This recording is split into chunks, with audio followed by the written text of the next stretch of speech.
Welcome back to the podcast, Evelyn. I am so excited to have you. This topic that we have discussed last time, or we started to talk about a little bit about MK Ultra. I am really interested in what you have to say, and also wanted to say a little nervous. I have to be honest with you to talk about these types of things and start to kind of uncover them, but my curiosity is really getting the best of me. So, welcome. Thank you. Yes, it's not an easy topic to talk about. It's certainly seedy and nefarious, and I maybe for some people might be a little hard to digest. Yes. What's so interesting to me in some of the research I did after we spoke was not so much the history of when it started, which I would like to dive into, but the use that could be happening today with different, whether it's celebrities or people in power of some kind, to when they start to kind of, I don't know, descend, if you will, into what seems like a manic state, right? It really does bring into question what's really going on, you know? Right. Yes. And the fact that the CIA has been working with the unconscious mind and mind control programs since the 50s. So this is a long time. This is 75 years of research and data collection. Um, just goes to show that there's so much happening that we're not privy to for the public. And there very well could be agents in Hollywood, celebrities, people who are planted to propagate or germinate certain beliefs or ideas to persuade cultural ideas and beliefs. Right. And what seems to be, something that started as a way to test different drugs and different theories using the element of consciousness on humans back in the day. It kind of is evolved to, somebody who goes to see a psychiatrist, and perhaps we don't know what type of drugs they're being given, and is that why they're acting so strange, right? So Right. there's this interesting correlation between my research and doing um, from just some of the things that were tested back in the early, not even the early 50s. Was it the early 50s that this all started? Yeah, it started in the 50s. And the early 50s and officially in 1953 is when the MK Ultra project itself became official. So it's been, yeah, quite a long time. It apparently was disbanded in the 70s. Mhm. That's what the CIA says. Before they destroyed all the papers.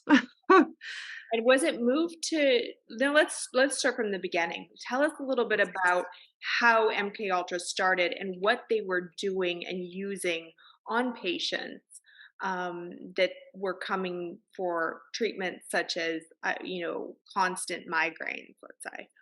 So yeah, the in the 50s, 1953, the MK Ultra program was headed by Dr. Sidney Gottlieb or Gottlieb. I don't know how to exactly pronounce his name. And it was started on the order of CIA Director Alan Dulles. And this was all in response to fears regarding Soviet Chinese and North Korean use of mind control for on the soldiers that had been taken during wartime.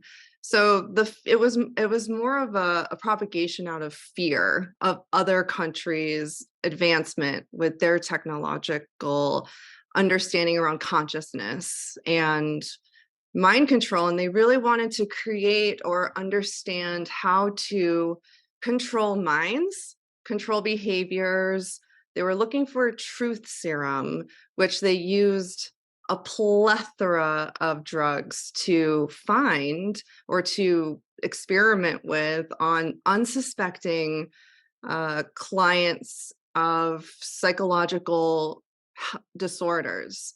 Right. So people would go in for anxiety or depression, talking to a therapist or who they thought was just a general practitioner. Unbeknownst to them, they're actually in collusion with the CIA as a guinea pig to be tested on for these intense, heavy psychotropic drugs. Right. Right. And it wasn't just drugs, correct? They used hypnosis, torture, various torture techniques. They basically had no restrictions whatsoever. There was no law in account, or there was no law at the time that barred the United States government from experimenting on its own citizens until the 70s. Was it till the 70s? Yes. Mm. So from some of the reading and research I was doing, they were using everything like you were saying, from drugs to sound to frequencies to all sorts of things, where they would even, go as far as play a certain fear that a person would have under the person's pillow for 3-month time period as they slept at night, right? To see the effects it would have. And a lot of these people were coming out totally reverting back to childhood states. hmm There were Correct. people who forgot their names. There were people who forgot who their parents were. There were people who thought that the researchers were their parents, and these researchers are, you know, they don't know how to revert memories back. So a lot of these patients became permanently damaged because of these experiments. Um, And the drugs that they used everything. They used heroin, morphine, temazepam, mescaline, psilocybin, scopolamine, marijuana, alcohol, sodium pentothal, which is actually a short-acting drug that induces hypnosis oh, within 10 to 20 minutes. And then also the ergot, which I thought was really interesting. And ergot is a fungus that grows on rye. And it's actually been contributed to the whole witch trial scare in Salem, mm, because the whole town, there's a researcher that has a theory that the town was under the effect of ergot poisoning. And that's why a lot of people were showing signs of, it's like zombie like behavior, where you are just kind of in a daze and you can't think straight, and it can cause, like, yeah, the mass hysteria. So it's interesting. They also studied that.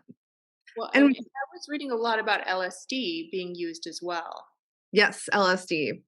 That's the big one for sure, which it's interesting because the CIA inadvertently has created so many subcultures in the United States and in the world. And the whole 60s hippie movement is contributed to the CIA. So, do you believe it started? Because I know Dennis Leary, really started his program at Harvard. What was it back in? I mean, back in the '60s. Or Timothy Leary. I do this all the time. Yeah. Yes, Timothy Leary, not the actor, Dennis Leary. But Yes. I do that quite often, I apologize. Yes, so was he connected to the CIA in any way, or was that just because it was research that was funded through Harvard and his research he was doing there? Yeah, so a lot of people were actually associated with these programs. Ken Kesey, who wrote One Flew Over the Cuckoo's Nest, worked in the facility where they were testing on patients and became a patient himself. And that book was actually inspired by his experience in that facility. And so him and Timothy Leary synced up and they created this whole culture of um, this new paradigm shift that we have to, I think, I guess, think in some ways that have opened doors to what's possible with our consciousness, which I think is like a Pandora's box that the CIA had no idea that they were contributing to. And then also the guitarist for the Grateful Dead was also Jerry one of Garcia? the. Was it Jerry Garcia, or is that the lead singer? It wasn't him, it was the writer, the yeah, one of the main writers. I can't remember his name. But he was also a test subject too. There were many people who were test subjects because it spanned across the whole country. There were over 80 facilities that were a part of this program, colleges, hospitals, mental health facilities. So it was just widespread. And it's so interesting. I mean, as you describe it, the visions I get and what I got from, I guess, doing some of the reading on the MK Ultra was you mentioned One Who Flew Over the Cuckoo's Nest, but it really does bring out back images of Clockwork Orange, where they were doing that moment where they were holding his eyes open and then playing that music, that Mozart, Mhm. Beethoven. I forget the exact music they were constantly playing that would eventually, when he heard the music, drive him mad, Yep. right? So it seems so just insane to think that they were able to test all these things on people, and I mean, still to this day, it's almost like washed under the rug or swept under the rug. Um, Mhm. there was also some correlation between Stranger Things, right? And Stranger Things, and then the use of these mechanisms, which is where I think Elle's mom, right? I don't know if you've watched it, but her mom kind of reverts back to this state where she can only say 7 words for Oh, I didn't notice her that. entire life, right? It was like rainbow, daisy, Oh, yes. right? And Yeah.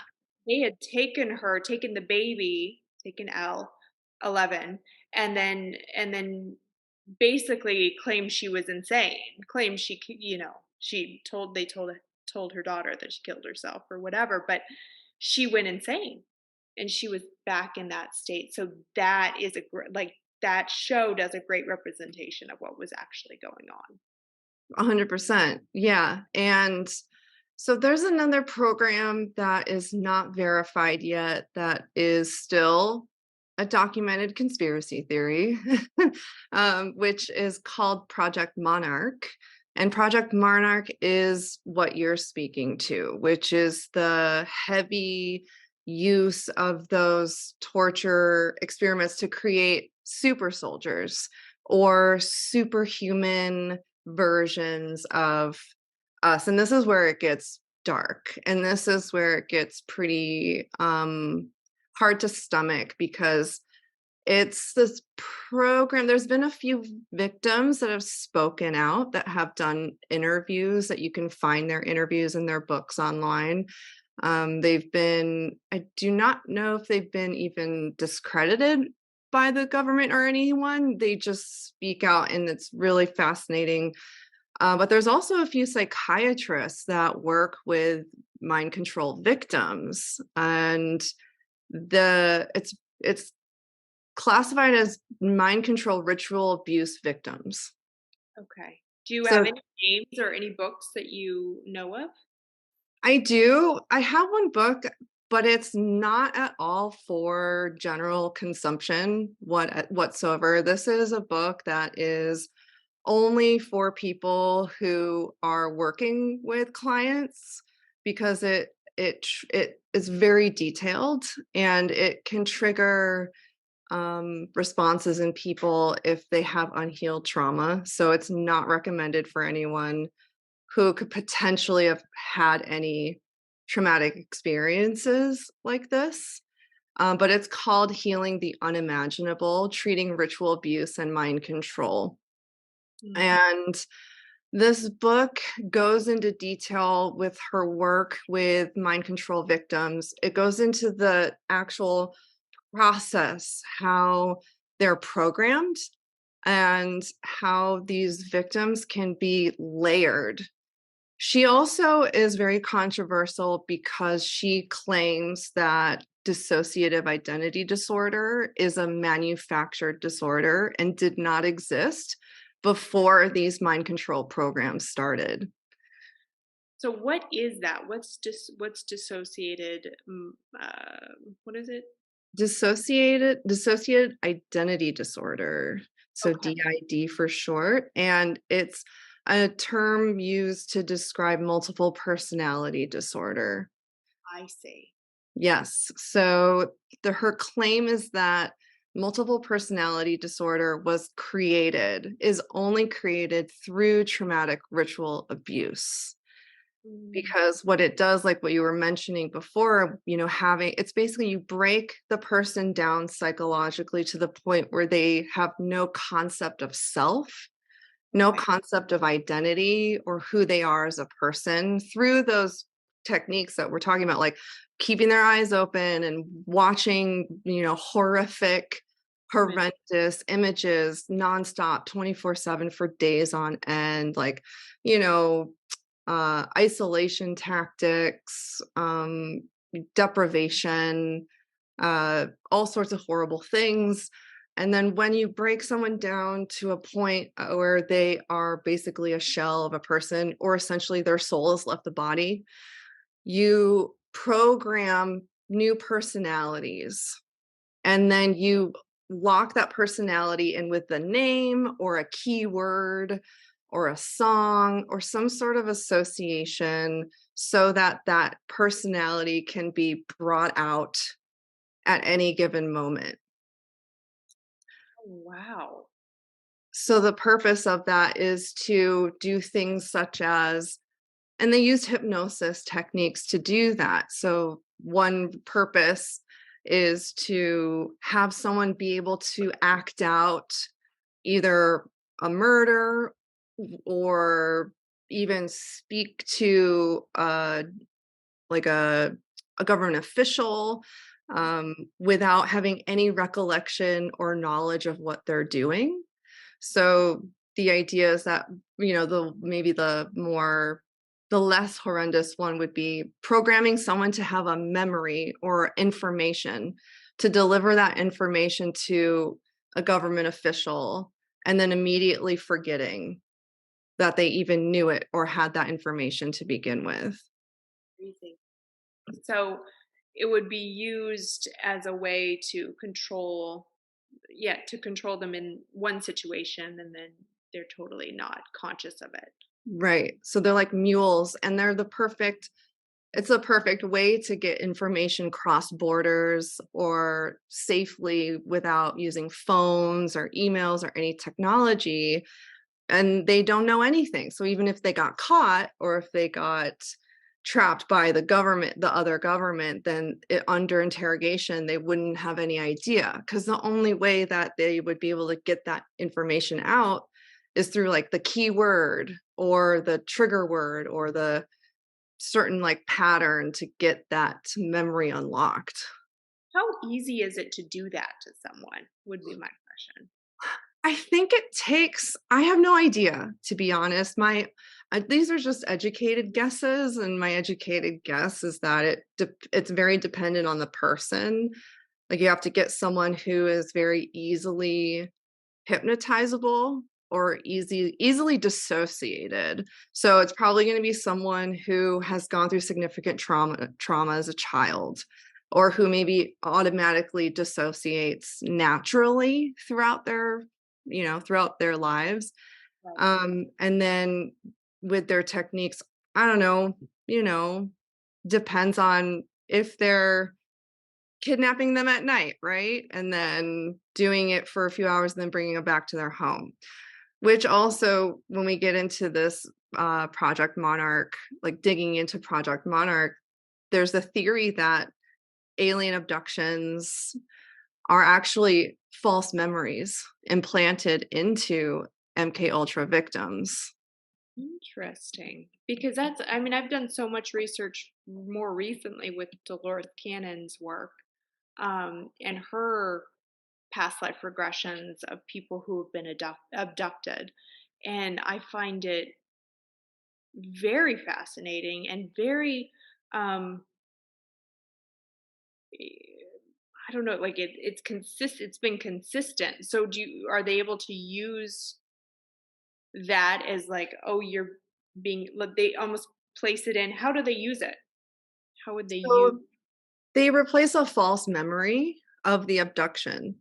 So that if they are hypnotized, for instance, by a hypnotist, or they do therapy work with a therapist, they'll only draw out this false memory, and they Okay. won't be able to get below that memory, and that will be sort of their just base level for, what experience they had. Okay. So it's almost like they revert back to they were abducted by aliens versus this was something that happened here on Earth. By Yes.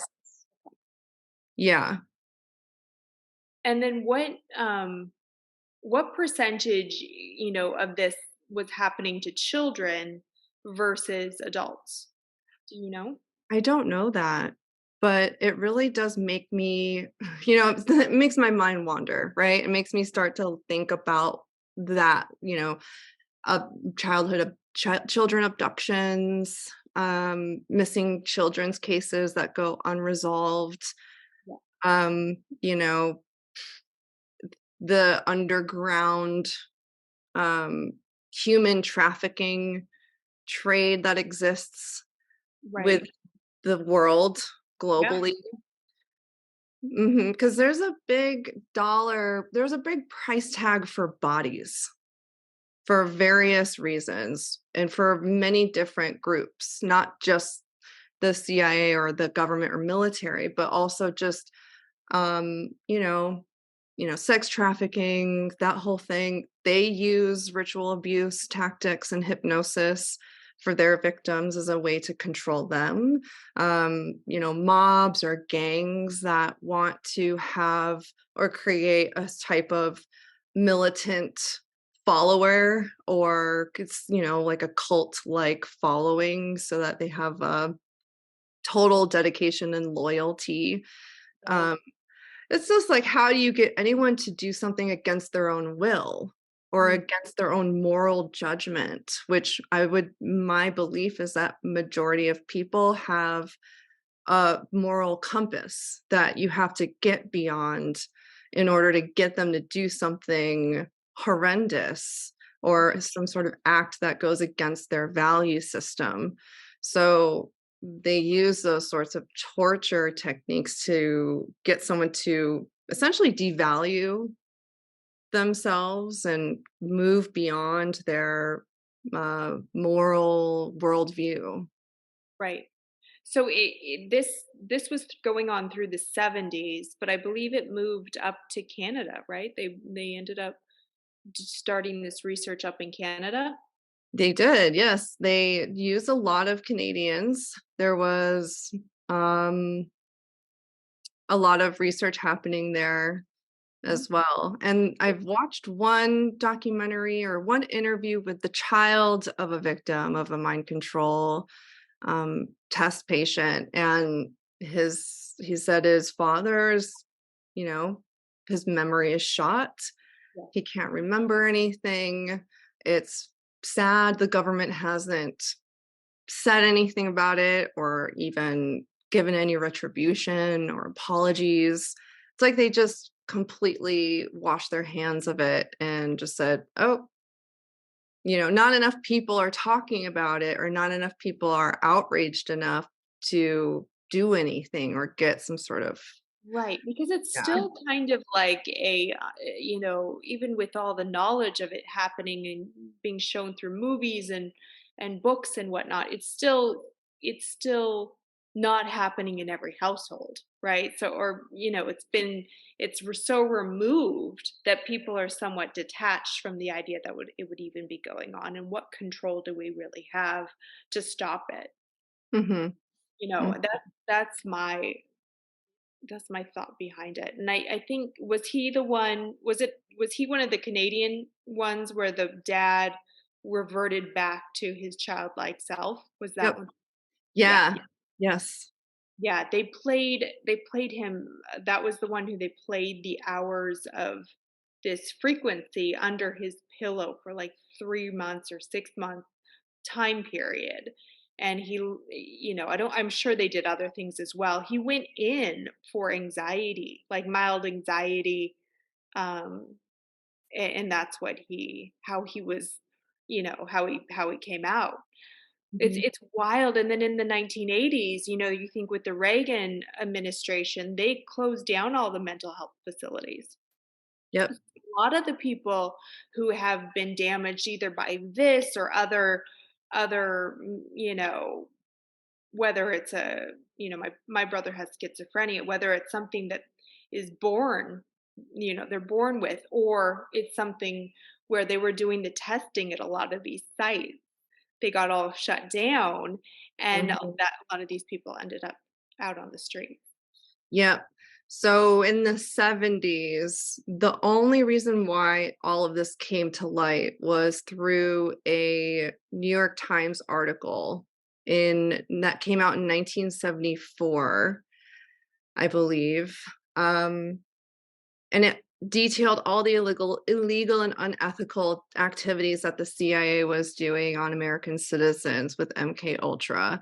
I think it's so, and ironically though, a year before that, the CIA director ordered all documents to be burned. So in 1973, all the documents had been wiped out, and there's only a handful left, which I've looked through some of these documents, and they don't detail techniques because Right. that's what I'm really trying to find. Like, I really want to know, okay, well, where is the hypnosis? Obviously, as a hypnotist, like, I want to know what type of hypnosis work they were doing on people or what techniques they were using. They don't detail any of it. It's more just like the day to day or what they're going to do or what they're trying to see. It's like very surface stuff, but we only have like, yeah, maybe like 20 or so documents that have anything to do with MK Ultra. All of them are gone. And this is if it started in 1950, this is Yeah. 20 years of Oh, information. yeah, of material. And if you think about too, it's like if they're using LSD and psilocybin, I mean, talk about some of the most. I mean, not only does it open up your consciousness in a certain way, it if you start doing things to the mind at that stage when the person is under that type of drug, I mean, you can easily alter Mhm, the state. mhm. Yes.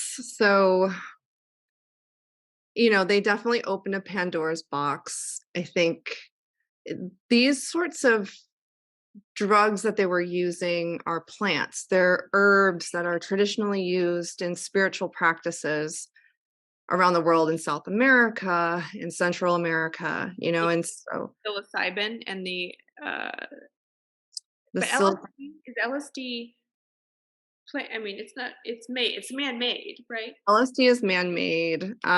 So like, you know, marijuana, psilocybin, I don't know if ergot might have also been used, but it's these elements that are naturally derived from plants Mhm. that are used traditionally in ways that are respectable to earth and nature. And there's a symbiotic relationship to merging consciousness with these substances in a way that is intentional. And just the way that the CIA and the government used it was it was like pillaging something sacred for such a egregious act and paranoia Mhm. that it's Absolutely. Absolutely. But there was another story I read where it was, they gave someone a high dosage of LSD. It was either LSD or psilocybin, and then flooded his body with heroin, and then took the heroin off, did more LSD, and like just kept going back and forth. This person yeah. did not survive. I mean, and to think that, there would be a different outcome, to me, it's like, common sense at this point. But they were, flooding in high dosages as well. It wasn't just like, "Oh, we're going to try a micro dose of this." But this does bring me back to the idea of what's been going on now, and the idea that, people should be microdosing for trauma. And so Mm, a lot of this has come back to,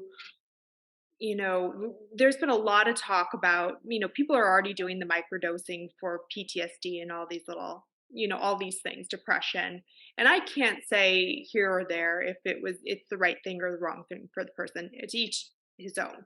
But what I'm starting to understand is the government is now starting to see, oh, wait a second, we should start trials of this, right? Well, we should start doing more studies around this, and now, putting it back in a hospital setting. Now I go both ways on this, because the idea of, like, somebody who really truly needs treatment and doing ibogaine, let's say, down in Mexico in a treatment facility where it's administered and you are on a heart monitor and all those things, that all makes sense to me. But when you put it in the hands of government, that's where it starts for me to just be like the most red flags of anything. It's like that would be the worst idea possible. I don't know if there's another way to go about it, that's privatized or something else, but you're putting it back into this interesting, into the hands of the CIA, FBI, all these government administrations where they've already shown to do this type of testing, to utilize things in ways which they can change people, the way people think. well, I guess if it makes you feel any better, they've probably already done it and they're not interested because they've already found ways to True. It's influence the Yeah, public. that's true. I think that there's a lot of funding though that's now being given to plant medicine, and Yeah. not in ways of, Rogan was talking about this. I don't even know who was talking. It was somebody who was behind psilocybin, and they were talking about how they were bringing it, institutionalizing it again. And Yeah. and that is just something to be aware of, we're talking about the government, and yes, they have already done this stuff for years. We're talking about going back to that kind of weight where people give their sovereignty away. Like, hey, yes, sure, test this on me. I have this wrong with me, this wrong with me, this wrong with me, instead of Mhm. maybe having a more spiritual connection to it. Maybe doing it in a way that is more aligned, or could be even safer, in my opinion, to the person. But Yeah, right. Because when they were testing LSD on people, it was in a clinical room. They were strapped to tables. They had bright lights shot, like they were in bright, sterile environments that would make anyone go crazy. And back to what you're saying, the one guy did die because he jumped out of a window because he went absolutely bonkers because they CIA, dosed him. right? He was a Yeah. CIA agent, and they dosed him without his knowledge, which we know, ethically and, the etiquette is that's horrible to do to anybody, to ever dose anyone with any substance without their knowledge because they can just crack and not know what is going on. It totally changes your perception of reality. Um, and so the dosing itself, yes, and the setting in which you put yourself in, the environment that administered plays a huge role in the way that your psyche is going to interact with the substance. Mhm. Um, yeah, the I think, methamphetamines and heroin that they used. Methamphetamines, it wasn't synthesized until 1890s. And neither was heroin. Heroin and methamphetamine didn't become what they are now until the 1890s. And so it was on the market as sort of these therapeutic drugs at certain doses. And You then mean the 1980s? Or do you mean 1890, yeah. 90s?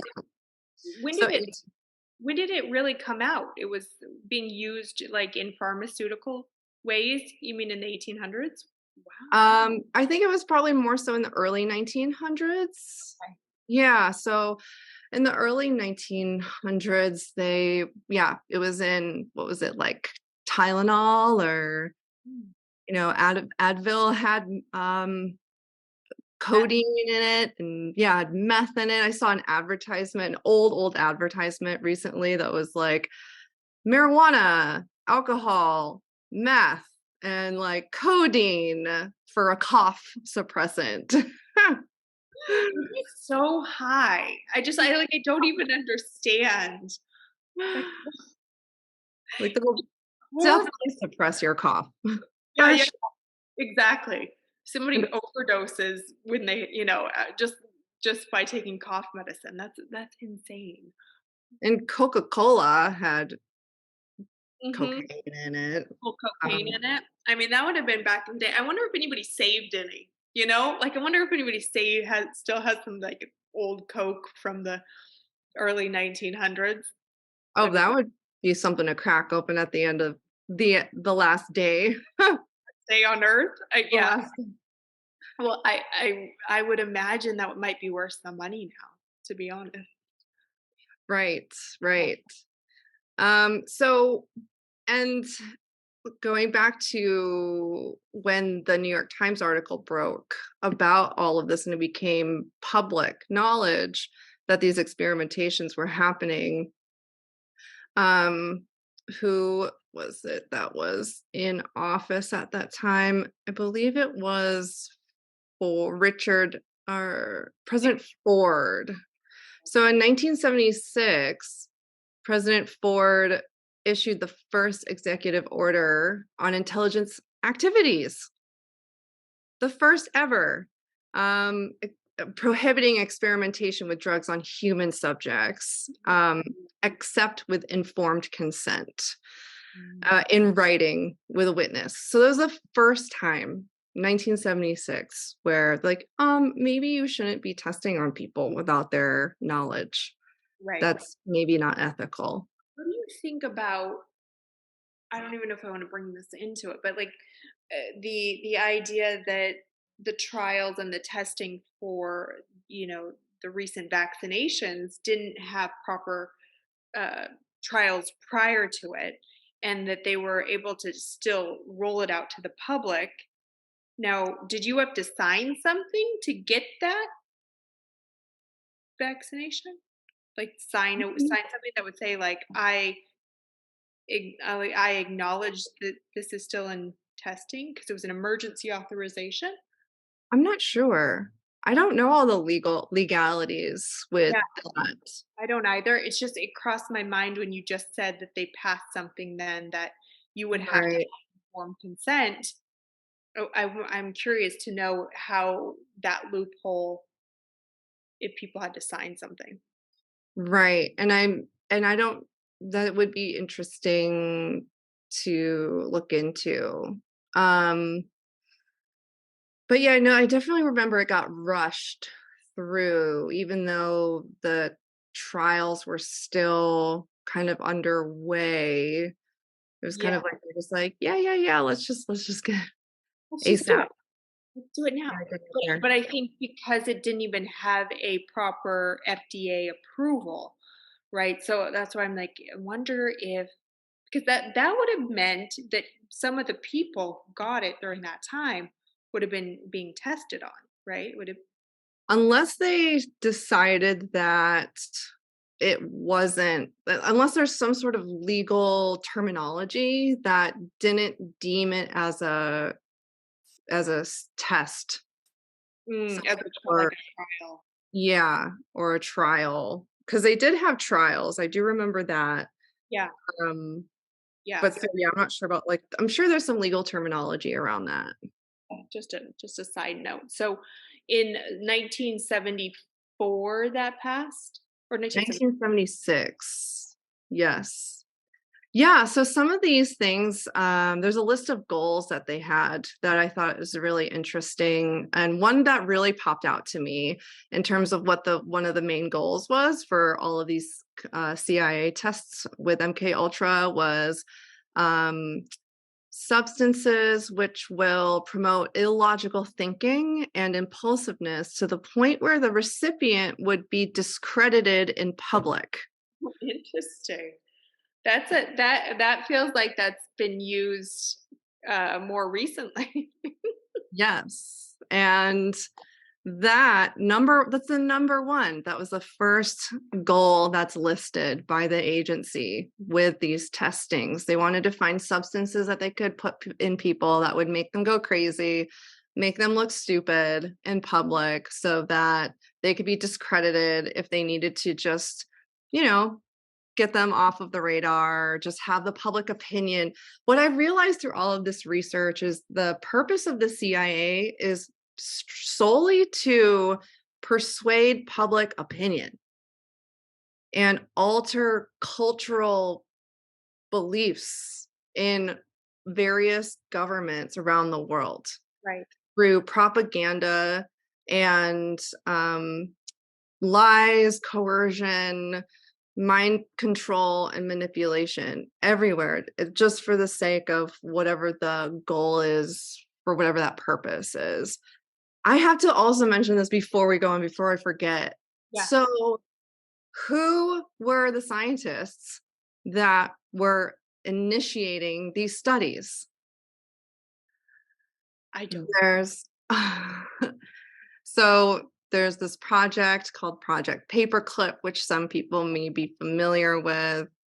But so Project Paperclip was the process of the United States adopting convicted scientists that were previously, yes, that were previously convicted under the Nuremberg trials for World War II Nazi unethical testing. Mm. So these were Nazi scientists. These are Nazi scientists that were used for these studies. Yeah, and I mean, it makes complete sense if if you think about it. I mean, the timeline makes sense for sure. We Mhm. brought these people over here after World War II, and we act like, I think the US has this kind of high and mighty opinion of that were like, we went in and stopped World War II. Stopped Hitler and brought the Jews out of this horrible situation when Yeah. we absorbed and adopted all their tactics and Mm. brought the people who were part of creating that into our government. And then used those same tactics on our own citizens. Right. So it's egregious. It's horrendous that they did that. And then based off of those studies, all these other programs and all these other tests, like what you're mentioning, the audio sound, um, audio weaponry, which is now being used. And we see all these diplomats with Havana syndrome, for instance, that are being victims of directed energy weapons. That's Right. yeah, in Cuba, yes, that's originated from all the studies that happened during the MK Ultra program. So it evolved. It didn't, they disintegrated it, but it evolved into all these other facets of research for mind control techniques. Okay, so if it stopped in the 1970s, do you think it could be still going on under different names or different organizations, or just it kind of rebranded itself, if you will.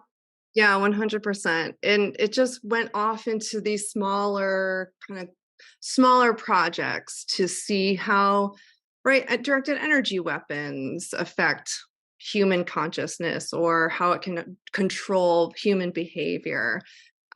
There's still testing on citizens for, you know, who knows, maybe all the delegates or the ambassadors, US ambassadors from Cuba were being tested on by their own government, Mm. you know, which Do you think um that was US? You think that was US versus it being Cuban? I think it's the perfect place to do it without being suspected of it because The smoking gun kind of a yeah, thing. yeah. Yeah. I mean, there's so many different theories, especially with, over the course of the past 3 years with the fast rollout of 5G frequency, the people who had spoken out about that in like 2018 and 2019 in regards to that same frequency being used in wars. Mhm. Used to use that frequency specifically for wars because it's one that can penetrate the human body, basically. Mhm. Um, so all sorts of things, but it all gets placed under, oh, that's just hearsay. This is safe for humans. Oh, this is. I feel like it could just be almost like a mass testing where it's like people don't even know it's happening, but it's been going on. Right. Yeah. Yeah. So let's see. Some of these other goals that they had, for instance, was to test substances which increase the efficiency of perception, and memory or cognition, and also to test materials which will produce the signs and symptoms of recognized diseases in a reversible way so that they may be used for malingering, etc. Testing, materials which will render the induction of hypnosis easier or otherwise enhance its usefulness. Substances which will enhance the ability of individuals to withstand privation, torture, and coercion during interrogation. Um, Materials and physical methods which will produce amnesia, material which will cause mental confusion of such a type that the individual under its influence will find it difficult to maintain a fabrication under questioning.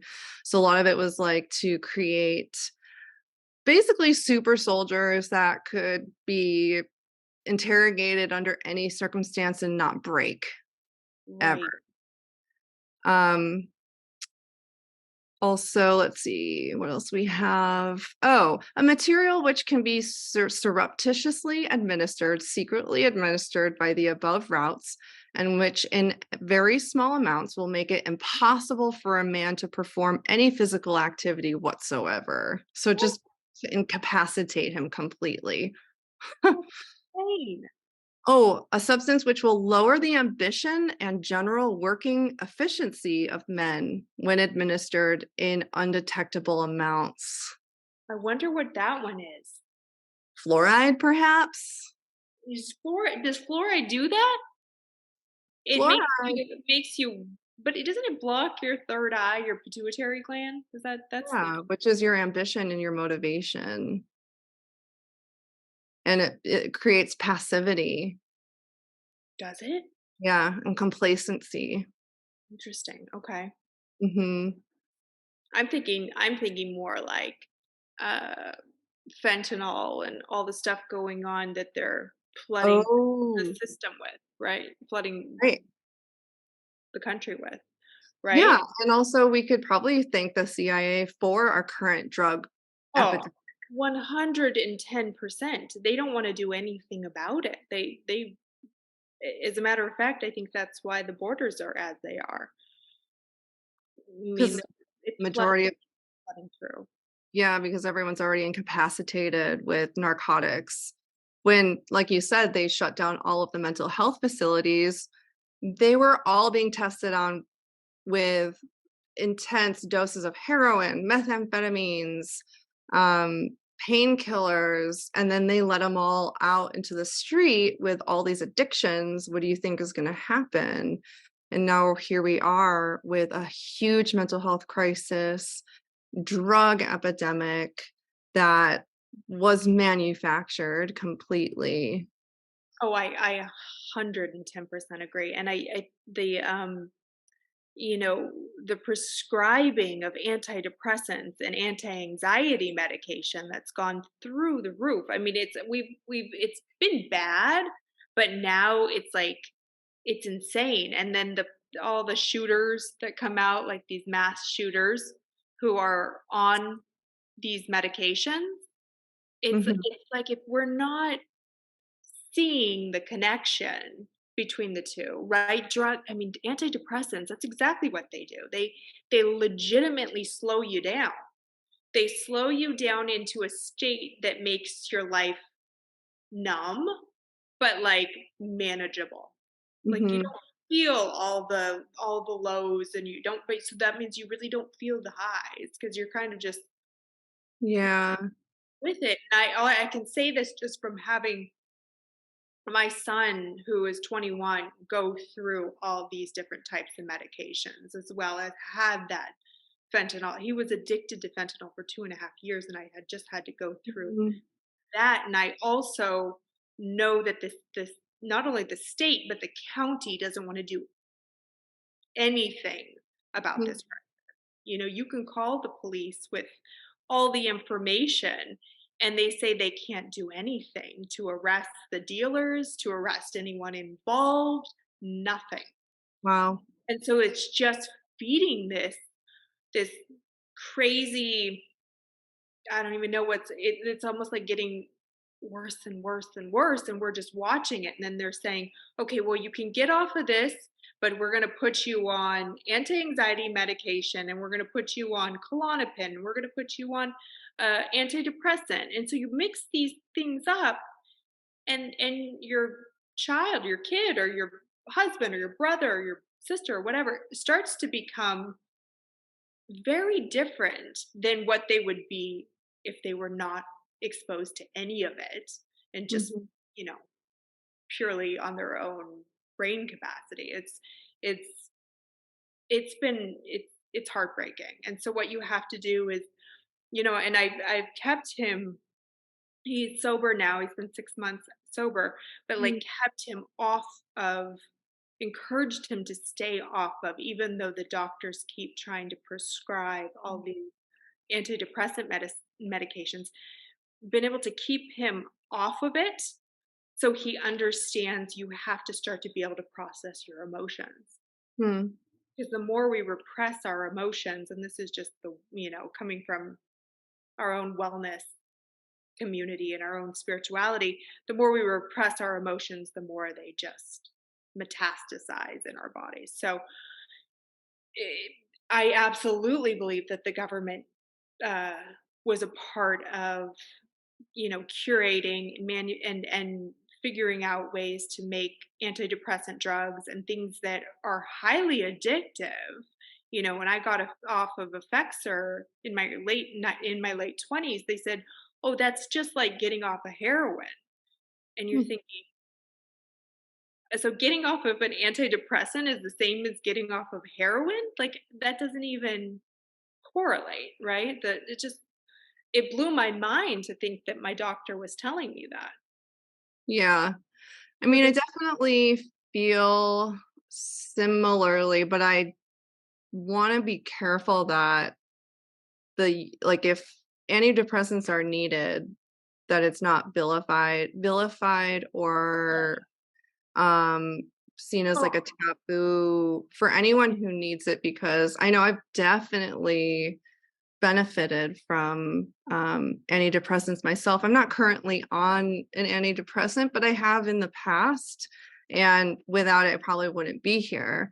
So I think that, yeah, while it does get you to a space where you can just level out, right? It gets you to a space where you can like just cope with what you have to cope with while you get the rest of your life in order. it's like it's like someone's holding your hand along the way. And then, sometimes we feel like maybe we don't need that anymore and we can take the steps to get off of it. Sometimes we can't.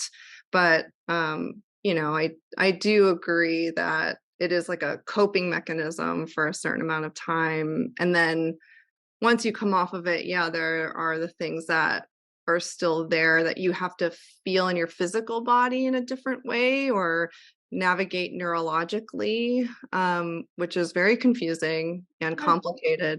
And I'm definitely not saying to anyone listening or anyone out there, stop your medication by any means. I just want to start to understand why things are so overly prescribed to a Right, point where some people they don't really need these things and they actually need a different route versus a blanket statement. I feel like at one point in everyone's life, they're going to have a time that they have to face where these two are tools and you can utilize them throughout, right? Some people need them for their whole lives. I can't, I would never vilify or argue with any of that. It's just I want to start to understand how how our pharmaceutical industry connected to our government, connected to some of these different experiments that have happened, to keep people in a state where they're easily right.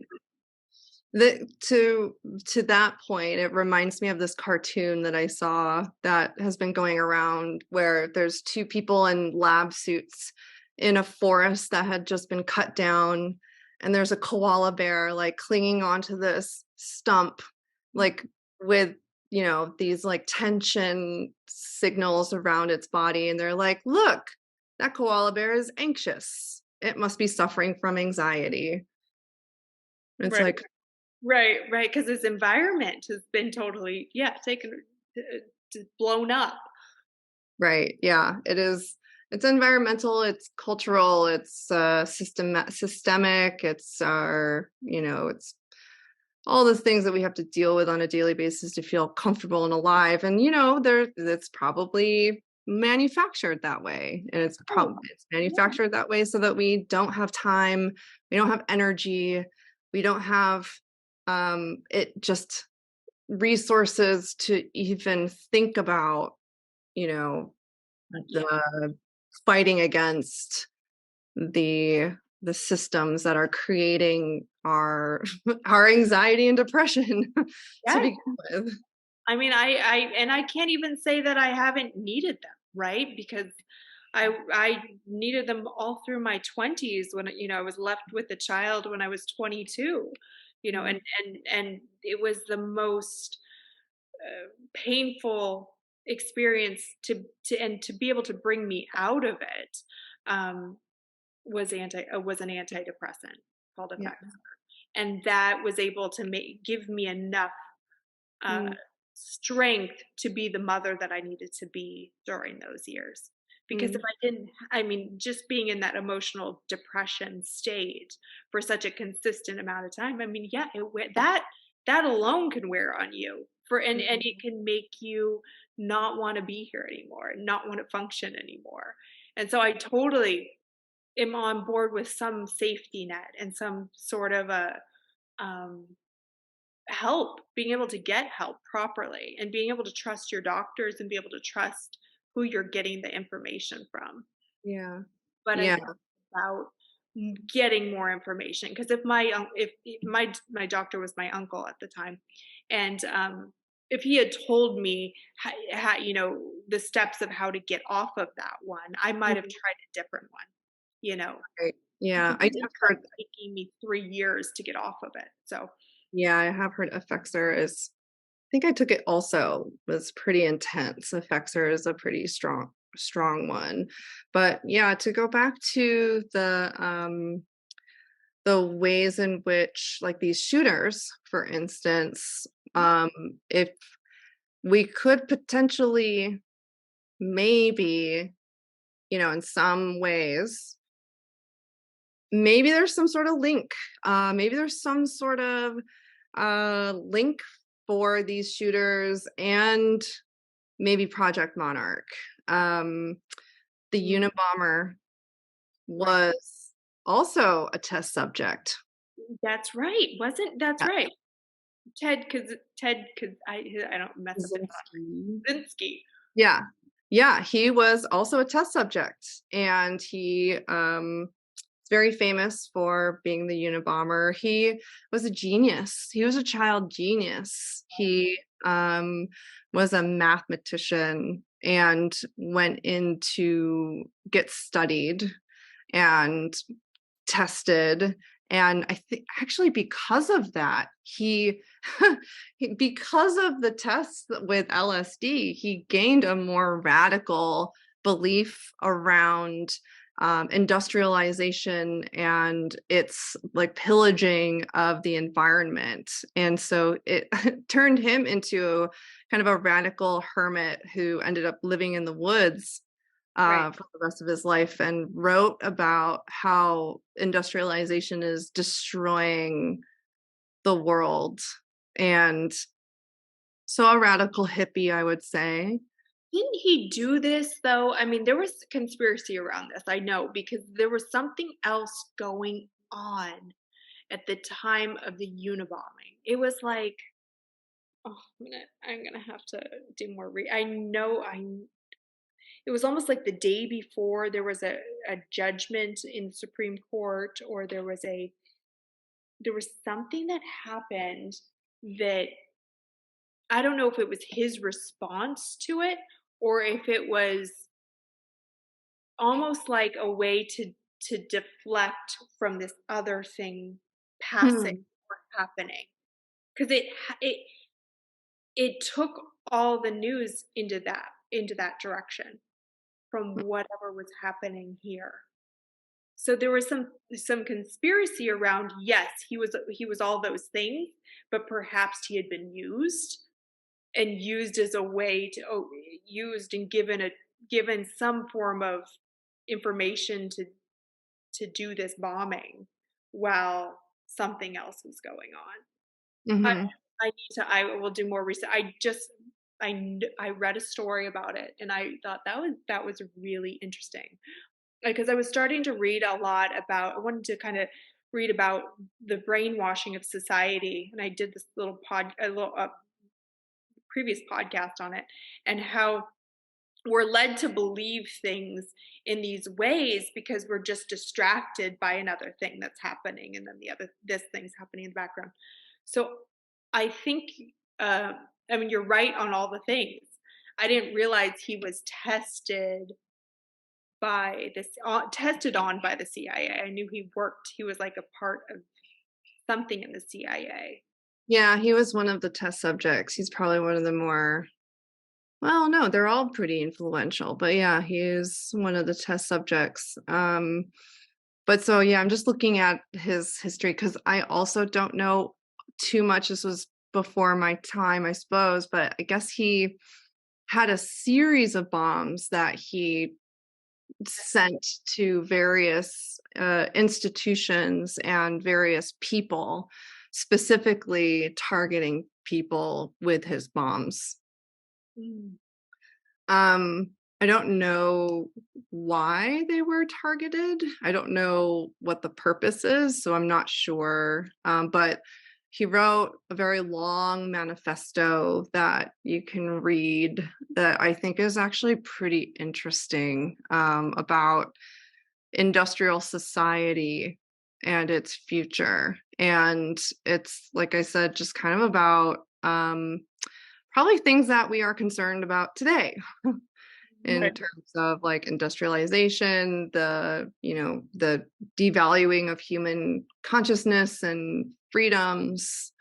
Um, but the reason why I bring them up, because I think it's interesting that this Project Monarch program was studying how to create super soldiers and how to create basically any sort of patsy for government use. And this is where we get into like the celebrity mind control theories of like there's all these celebrities in Hollywood that are actually Project Monarch victims, mind control victims, and sometimes they go off the rails, right? And then sometimes they get to a certain level where they're talking about things they shouldn't talk about, and then they have a decline or a mental health fall, and then they're discredited in the public eye um for the things that they're saying. And I think Kanye West is one of the more recent ones. That was, yes, I was gonna mention. So you think he was a part of, he knew about this, or he was unaware of this was actually going on? Well, they say he's diagnosed bipolar, so that definitely causes a lot of the symptoms that he exhibits, which is like grandiosity of self and like kind of delusions of grandeur, but and like super highs, super lows. But he also is very outspoken about certain things that the government has Oh, done. If you read it, like listen to his past interviews, he also says just a lot of stuff. So you have to parse through kind of a lot of his what he says. But there's also this theory that every single time an MK Ultra victim or mind control victim gets committed, they come out with their hair.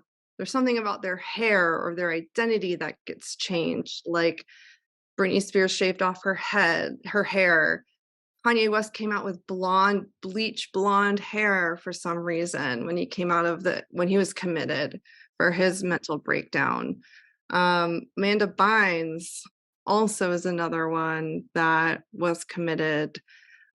She's a child star, and it's always these child stars too that get to a certain point. And also there's this kind of program that people seem to follow with celebrities where they're used a certain way up to a certain age, and then they hit a certain age and then they become like over sexualized, and then get used a different way and then become kind of like a sex kitten, they call them. And then like sometimes they have mental breakdowns, sometimes they keep going, but then there's always some sort of institutionalization, and they come out with like a change of hair or just a change of clothing, and it's almost as if they want to completely get rid of the thing that identifies them. okay.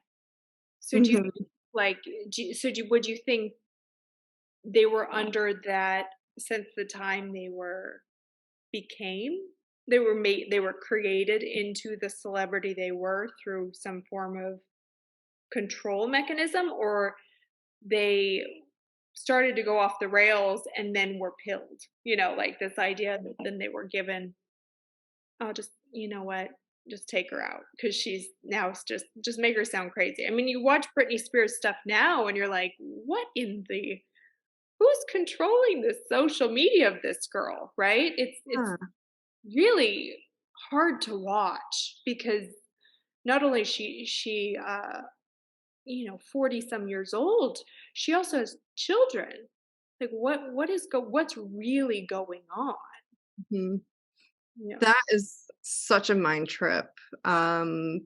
She's definitely one of the subjects that people would deem to be an MK Ultra victim. And usually it's from a young age. Like they're utilized at a young age, they're programmed, they have handlers, they have people that are just always around that just watch to oversee who they talk to, what they say, who they're allowed to talk to, or how much freedom they have.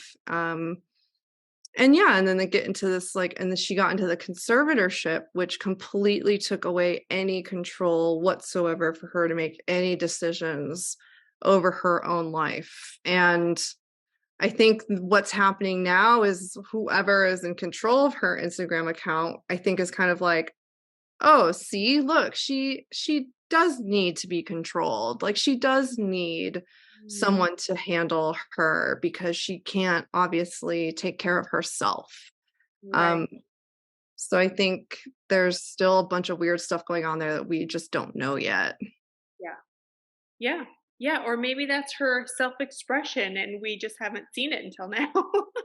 You know? Or Like, she's free, and so she's like, I'm going to try on every outfit in my closet and dance for you guys." That and that the hard part is maybe not where is her but it's almost like, where's her best friend? mm, You want your best friend to tell you, like, "Hey, I know you think it's cute, but, like, it's a little mm. much," like. Unless she's trying to destroy her Right, image herself because she just doesn't want that that fame anymore. that makes sense. Yeah, that makes sense, for sure. Mhm. Um, so and yeah, Kanye, yes. I mean, that is gotten to the point where but I think the same type of thing happened to Chappelle. Right. Yes. Yeah. He went underground for years. Mhm. Some say he went to Africa, I think. That's the story. Yeah. Yeah. He went to Africa. I mean, it doesn't seem like he's mind controlled because he's pretty much saying what he thinks and what he feels pretty openly, and it doesn't seem to follow a rhetoric. Right, right. I think it's more just as somebody does speak out. So the first thing that you were listing that MK Ultra was trying to accomplish would be to discredit people, Right. um, to be able to find a solution to discredit people when they needed to, right? Right. So it's almost like there's something with that. And that's why I've said it, were these people pilled, like, were they just like, okay, Mhm. now enough of you. We're gonna Right. we're gonna, you know Take you down. Yeah. Like, well, one example is Alex Jones.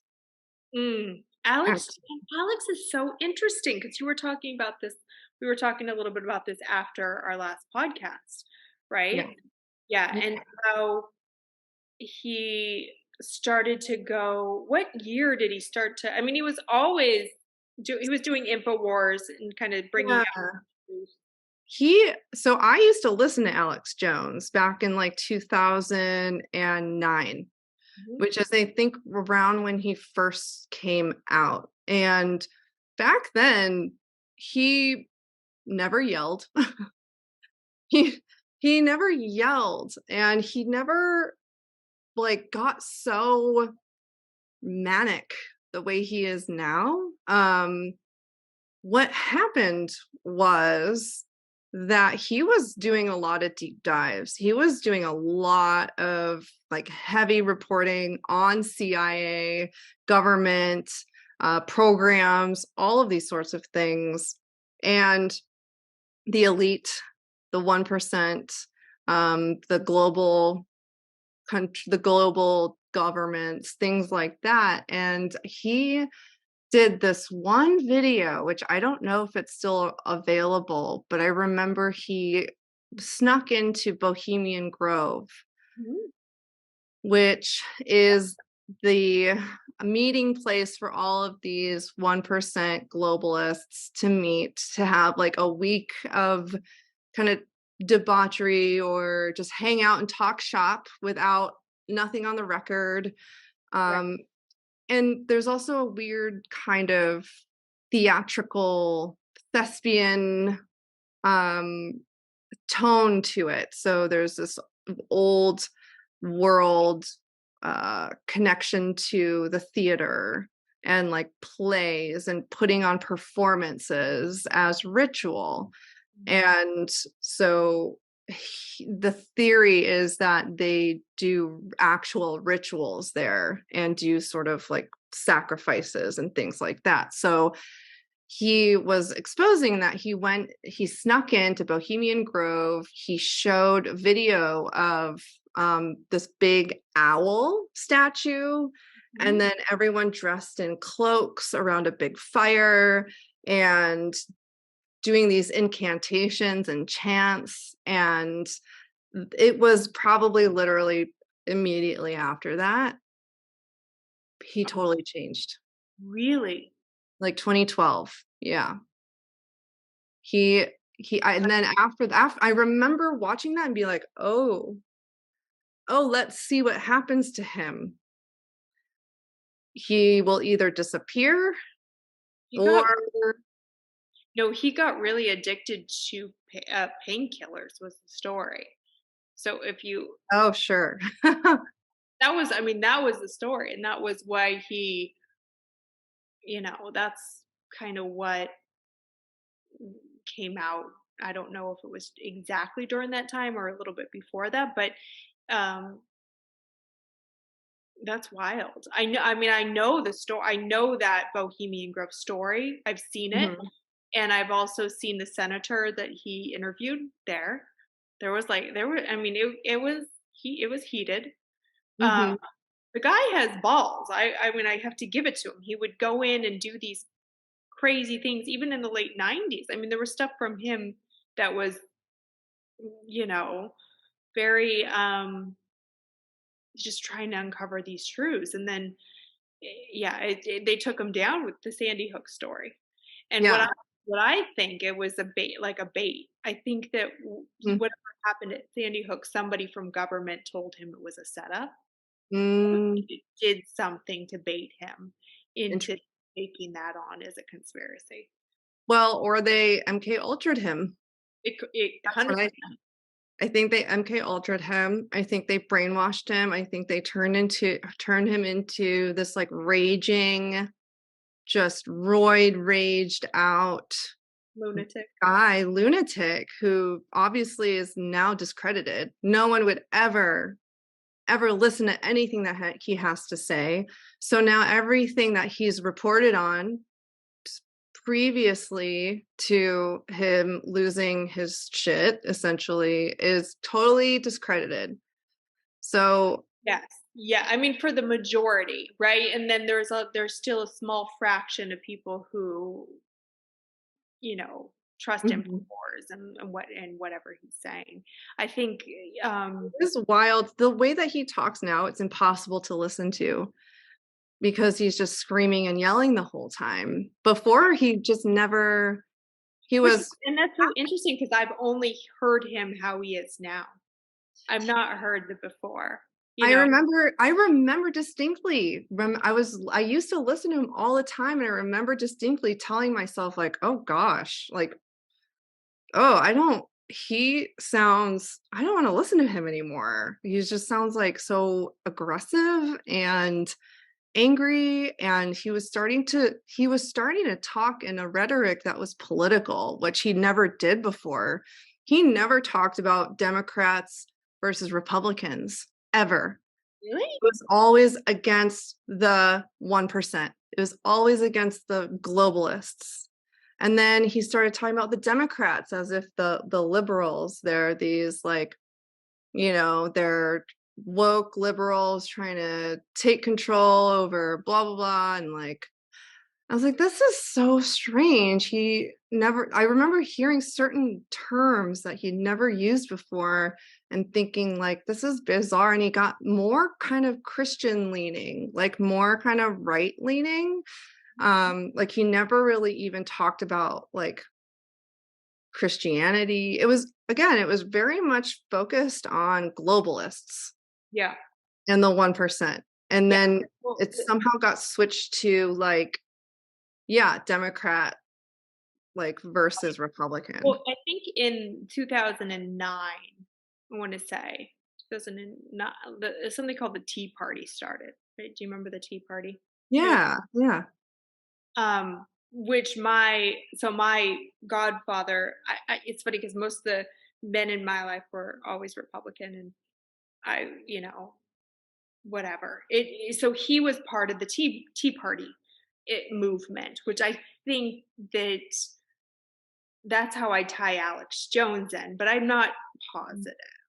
gotcha. I, and so that there was uh that whole Tea Party thing that started because they came out against some of Obama's policy because of what Obama started to do. Now, I didn't see those things because I was living on a different almost like in a I was living in Los Angeles. I wasn't seeing what my godfather was even talking about because it was like disconnected from what my reality was, especially at that time. And so when I think when they start to now go into this whole liberal, whatever wokeness or what all what have you, it's almost like it's because it started then.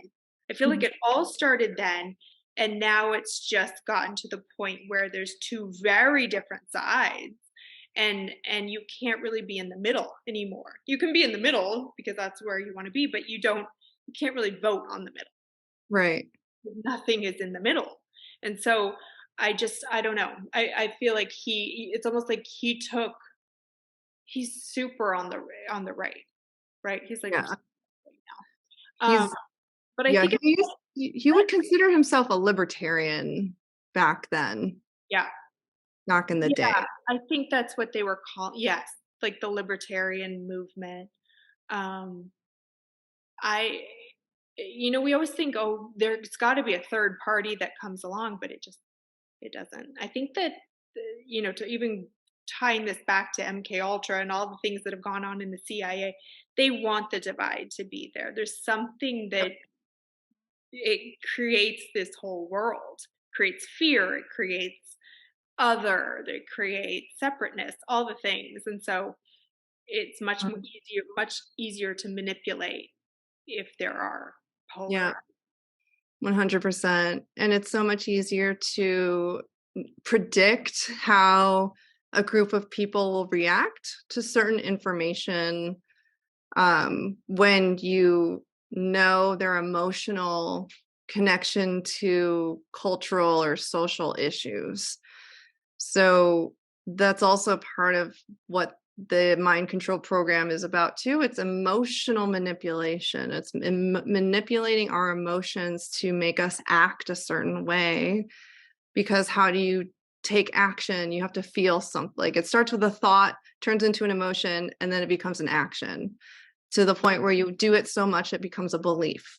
Yes. So they want to manipulate how we feel about any given thing so that we're easier to control.